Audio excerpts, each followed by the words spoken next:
Le béninois de l'Intérieur vient donc de s'exprimer. Le président Patrice Talon vient d'échapper à une tentative de coup d'État. Des coups de feu avaient été signalés en début de matinée à Kanguézo, à proximité du domicile du président.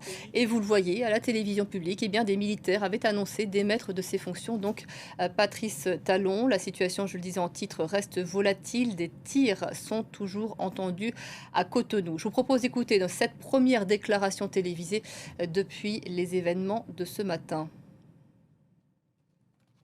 Béninois, chers compatriotes, au petit matin de ce dimanche 7 décembre 2025, un groupuscule de soldats a engagé une mutinerie dans le but de déstabiliser l'État et ses institutions. Face à cette situation, les forces armées béninoises et leur hiérarchie, fidèles à leur serment, sont restées républicaines. Leur riposte a permis de garder le contrôle de la situation et de faire échec à la manœuvre. Aussi, le gouvernement invite-t-il les populations à vaquer normalement à leurs occupations. Je vous remercie. Et nous retrouvons sur place à Cotonou une journaliste béninoise qui est avec nous et qui suit pour nous ces développements. Bonjour, cette déclaration du ministre de l'Intérieur était très attendue.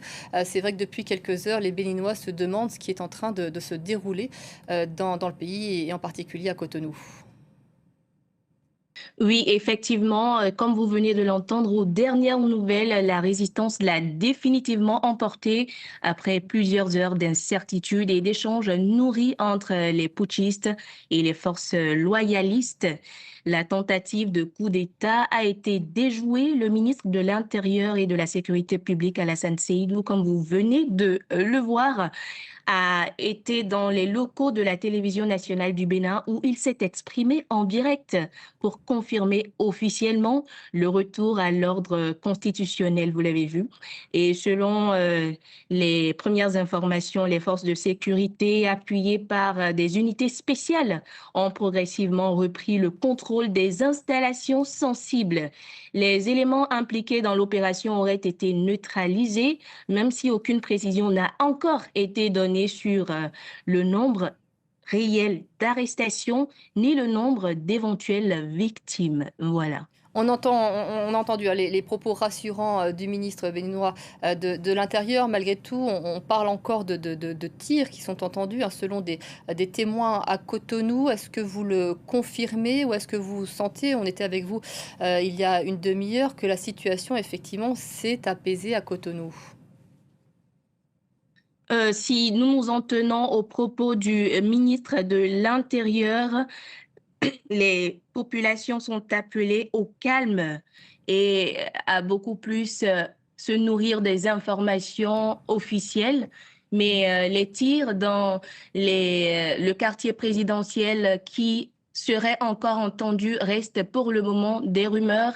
Donc, comme le ministre l'a dit, les populations peuvent rester calmes en attendant que d'ici quelques minutes, les informations se confirment davantage. Voilà ce que je peux dire. Oui, merci beaucoup. C'était important de l'entendre, effectivement. Beaucoup de prudence pour l'instant. C'est vrai que ces événements ont surpris ce matin. On va retrouver Emmanuelle Sodji, qui en principe est notre correspondante sur place, mais vous n'êtes pas dans le pays aujourd'hui, Emmanuelle. Mais en revanche, vous avez bien évidemment suivi ces développements ce matin en recueillant de nombreux témoignages. C'est vrai que ça a choqué, bouleversé les Béninois, cette annonce de tentative de coup d'État au petit matin. Alors déjà, je voudrais rappeler un peu le contexte de ces tentatives de coup d'État. Un contexte politiquement tendu, avec l'élection présidentielle prévue pour avril 2026, après les législatives et communales qui sont prévues en janvier prochain. Alors, le principal parti d'opposition, le démocrate, qui est dirigé par l'ancien président Boni Yayi, a vu son candidat à la présidentielle recalé pour défaut de parrainage. Cependant, le parti est présent aux législatives et aux communales. Et puis d'autre part, fin novembre 2025, eh bien, il y a eu une révision de la Constitution qui instaure un Sénat et aussi un mandat de 7 ans au lieu de 5 pour le prochain président qui sera élu en 2026. Alors il y a aussi cette notion de trêve politique de 6 ans qui a suscité beaucoup de controverses parce que par cette trêve, eh bien, il s'agit de faire taire la compétition électorale pour permettre, selon les défenseurs de cette révision, eh bien, de laisser le président travailler à la construction du pays. Alors sachez que cette tentative n'est pas la première que subit le président Talon au pouvoir depuis 2016 et qui a été réélu en 2021. Mais on veut dire que ces dernières années, d'autres tentatives avaient été déjouées.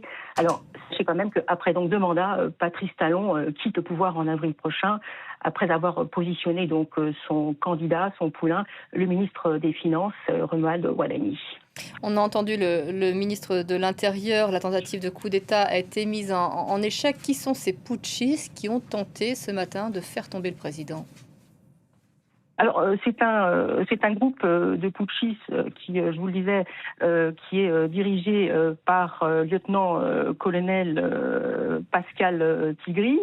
Et en fait, lorsqu'ils sont, leur message aurait en fait été préenregistré. Et donc, dans ce message préenregistré, eh bien, ils dénoncent la dégradation sociale et sécuritaire, sociale du pays et sécuritaire du pays.